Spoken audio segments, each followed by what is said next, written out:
For most of the last 20 years, the Marines fought enemies who hid in cities, mountains, and deserts, insurgents, militias, guerrillas. But somewhere around 2019, Marine leadership came to a quiet conclusion. The next war wouldn't look like the last one, and if the Marines didn't change, fundamentally, they might arrive first and lose first. What followed was the most radical transformation in Marine Corps history. The United States Marine Corps has always defined itself by readiness, first to fight, fast to deploy, able to operate independently when no one else can. That identity carried the Corps through 2 world wars, Korea, Vietnam, and decades of expeditionary operations across the globe. But modern peer warfare threatens to break the assumptions that made that identity possible.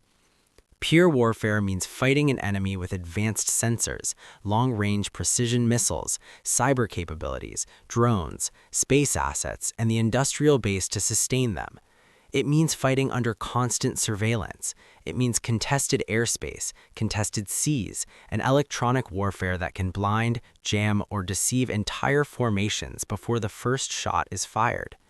In this environment, concentration equals vulnerability.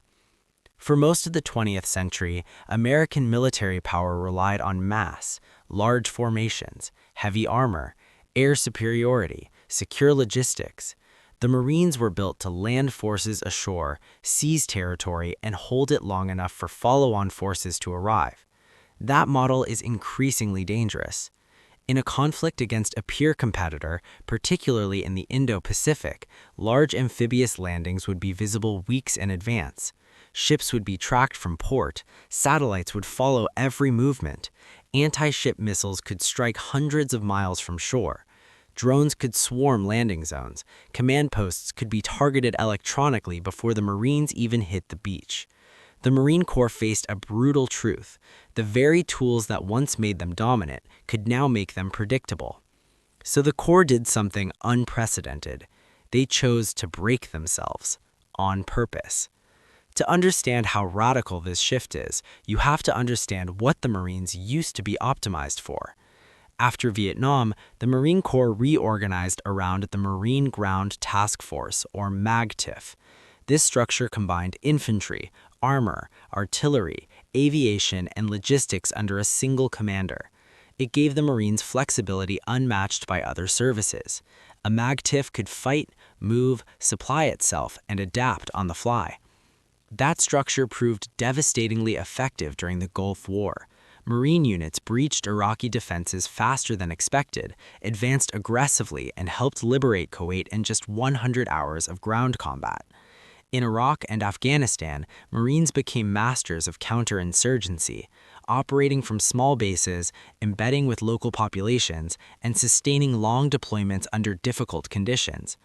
But counterinsurgency shaped the Corps in ways that would later become liabilities.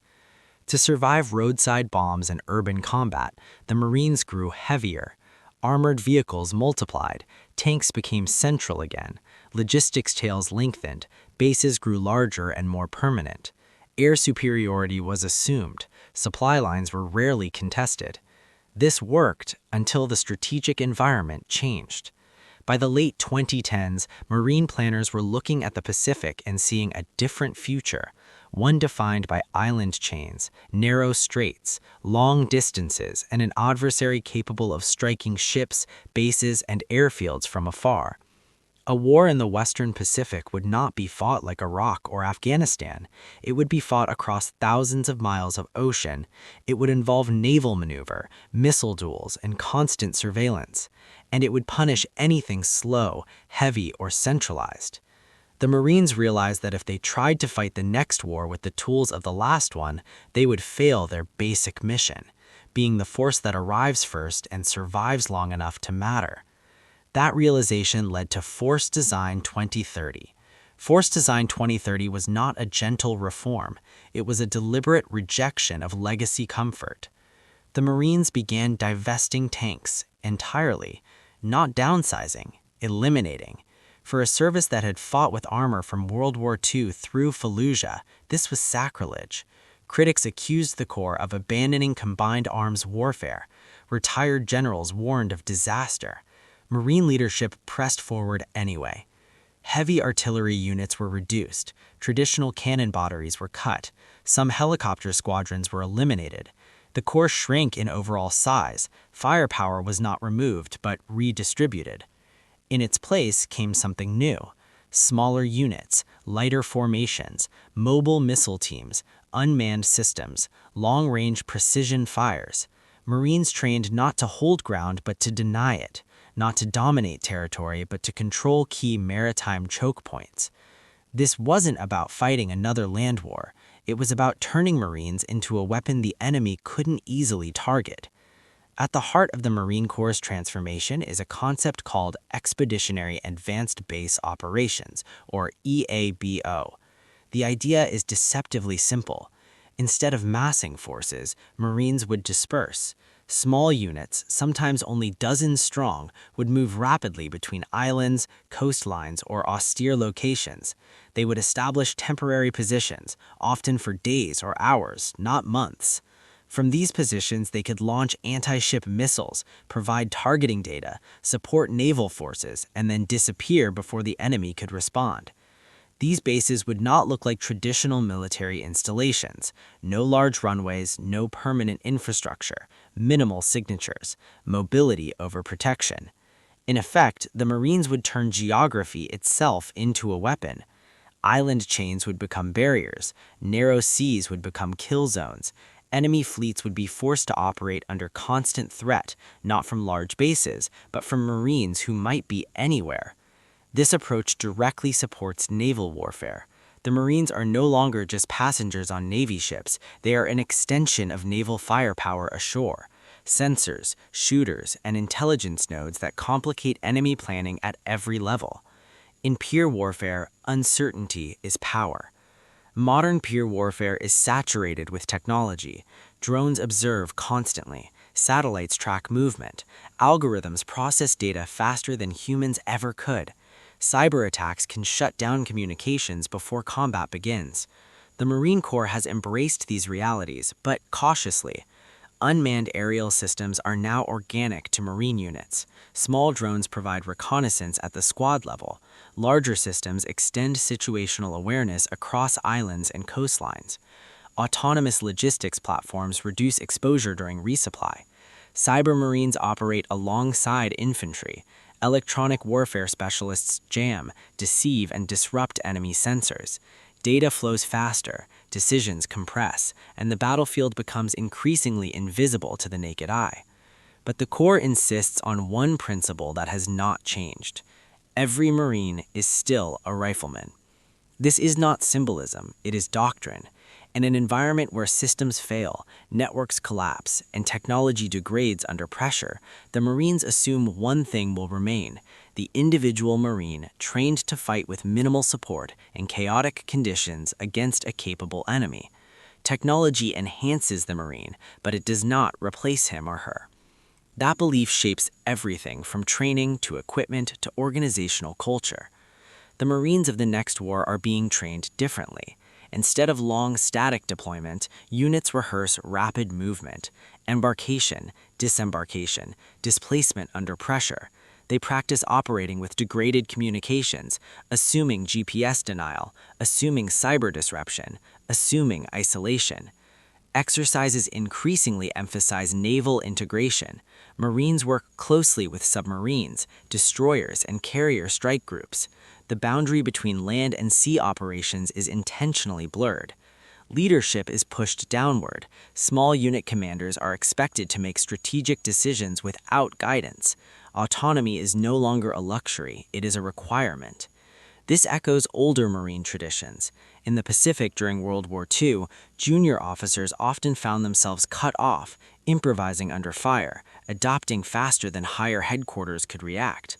Modern pure warfare demands that same initiative, but under even greater complexity. The difference is scale. Instead of isolated islands, today's Marines may operate across entire regions, shaping naval campaigns through presence, denial, and unpredictability. No discussion of Marine transformation is complete without the Indo-Pacific. The region's geography defines the problem. Vast distances, thousands of islands, narrow straits, choke points critical to global trade and military movement. Any peer conflict here would be maritime by necessity. This environment favors forces that can move quickly, survive independently, and impose costs without revealing themselves. That is precisely what the Marines are redesigning themselves to do. Rather than storming beaches under massed fire, future Marines may never conduct a traditional amphibious assault at all. Instead, they may deploy quietly, establish missile coverage, support naval maneuver, and force an adversary to fight on unfavorable terms. The Marine Corps is no longer planning to seize islands, it is planning to make islands uninhabitable for enemy fleets.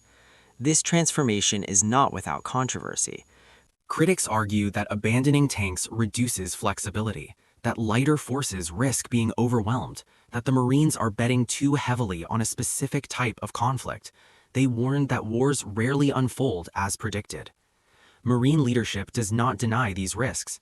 Instead, they argue that refusing to change is the greater danger. Force Design 2030 is not about predicting the next war perfectly. It is about acknowledging that the assumptions of the past are no longer safe, that mass, visibility, and permanence, once strengths, are now vulnerabilities. The Marines are choosing adaptation over nostalgia. History suggests that institutions which fail to do so do not survive long. What makes this transformation remarkable is not just its scale, but its consistency with Marine identity. The Corps has always prided itself on being smaller, leaner, and faster than the other services. It has always emphasized initiative, discipline, and cohesion over numbers. It has always been willing to accept risk in exchange for speed. Modern peer warfare demands exactly those traits. The tools have changed, the environment has changed, the enemies have changed, but the Marine ethos has not. From Belleau Wood to Iwo Jima, from Chosin to Quezon, Marines have faced moments when existing doctrine failed and survival required reinvention. Each time, the Corps adapted without losing its core. Force Design 2030 is another such moment. The Marines are not becoming weaker, they are becoming harder to detect, harder to target, harder to defeat. They are trading armor for ambiguity, mass for maneuver, visibility for unpredictability. In a world where the first strike may decide everything, the Marines are ensuring that they cannot be easily struck at all. The Marine Corps was born in a tavern, tested in the world's harshest battles, and shaped by the belief that readiness is a moral obligation. Today, that belief is being tested again. Modern peer warfare does not forgive rigidity. It punishes tradition when tradition becomes complacency. The Marines have chosen to evolve, not because they want to, but because arriving first means nothing if you cannot survive, adapt, and fight on your own terms. They remain the tip of the spear, only now the spear moves faster, strikes from farther away, and disappears before the enemy can strike back. Semper Fidelis.